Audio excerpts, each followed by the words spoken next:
আমি যদি নির্বাচিত হই ইনশাআল্লাহ এই আলোকবাণীতে দীর্ঘদিনের যে এই বিরোধ দ্বন্দ্ব এবং এই যে অস্থিতিশীল পরিস্থিতি এই চিরতরে বন্ধ করা হবে ইনশাআল্লাহ। এখানে যেই হোক আমার দলের যদি কেউ জড়িত থাকে তার বিরুদ্ধে ব্যবস্থা হবে।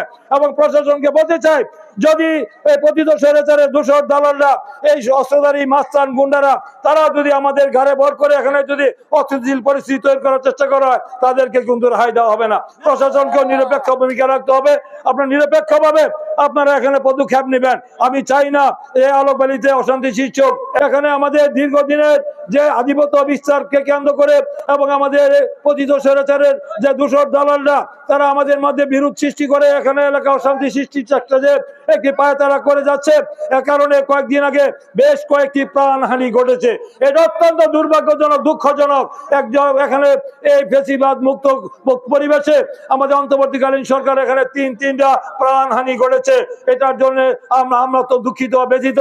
কেন ঘটেছে তার জন্য আইন প্রয়োগকারী সংস্থা তাদেরকে বলা হয়েছে আপনারা নিরপেক্ষভাবে তদন্ত করে তাদের বিরুদ্ধে আইনানুগ ব্যবস্থা গ্রহণ করুন। আমরা বলেছি যাই হোক, যাই দলেরই হোক, যে পতিত আওয়ামী লীগের সরকারের দোষরা করে থাকে, যাই করে থাকে তাদের বিরুদ্ধে ব্যবস্থা গ্রহণ থাকে। আমাদের দলের সাথে কেউ সঙ্গে তাদের বিরুদ্ধে ব্যবস্থা করা হোক।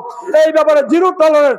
আমি যদি নির্বাচিত হই আগামী দিনে, যদি আপনাদের ভোটে নির্বাচিত হয়, আমি যদি জাতীয় সংসদে যেতে পারি, আমার দল যদি সরকার গঠন করে সবার আগে ব্রিজ করা হবে।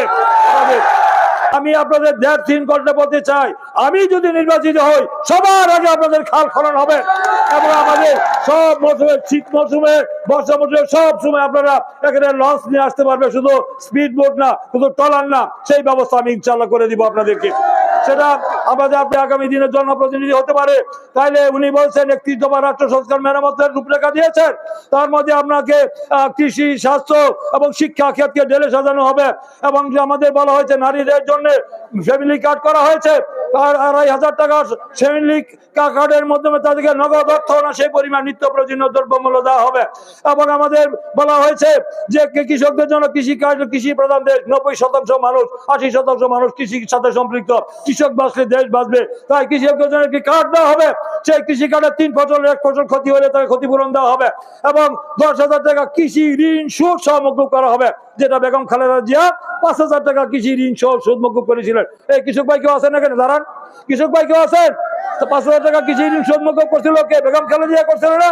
তার একটা মাসে 10,000 টাকা কৃষি ঋণ সহ সুদ মকুব করবে। এবং কৃষি যন্ত্রপাতি, কীটনাশক এবং আপনাদের বীজ, এগুলি আপনাকে ন্যায্য মূল্যে দেওয়া হবে। এবং শুধু তাই নয়, আপনার সবার জন্য স্বাস্থ্য, আপনাদের ভালো হাসপাতাল আছে চিকিৎসার জন্য, আমাদের চিকিৎসার জন্য আমরা ওয়াটার অ্যাম্বুলেন্স আমরা চালু করবো, যাতে দ্রুত আমাদের স্পিড বোটে যেতে প্রায় 1 ঘন্টা সময় লাগে, যাতে আমরা দ্রুত হসপিটালে গিয়ে আপনাদের মা বোনরা, বৃদ্ধরা যারা অসুস্থ তারা চিকিৎসা পেতে পারে। এই জন্য আমরা ওয়াটার অ্যাম্বুলেন্স চালু করবো আপনাদের এই এলাকার জন্য। শুধু তাই নয়, আমরা এই এলাকায় যখন আমরা একটি ইকোনমিক জোন করার চেষ্টা করব, এখানে আমাদের পর্যটন শিল্প গড়ে তুলবো, যেন এখানে নদীর অববাহিকায় যেন পর্যটন শিল্প হলে এই এলাকার মানুষ উন্নয়ন হবে, এলাকার অর্থনৈতিক উন্নয়ন হবে। বিদেশে যেন আমাদের গিয়ে আমাদের দক্ষ শ্রমিক যেন বিদেশে গিয়ে তারা বেশি আয় ইনকাম করতে পারে, তার জন্য প্রশিক্ষণের ব্যবস্থা করা হবে। সেটাও প্রয়োজন আমরা করবো ইনশাআল্লাহ।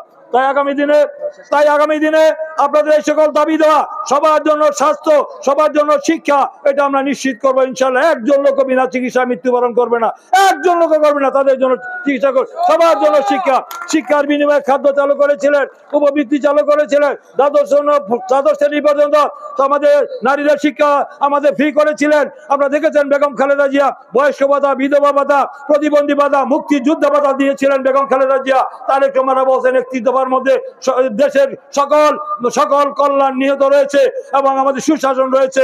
উনি যদি আসেন তাহলে মানুষের ভাগ্যের পরিবর্তন হবে। আমরা যা বলি তা করি।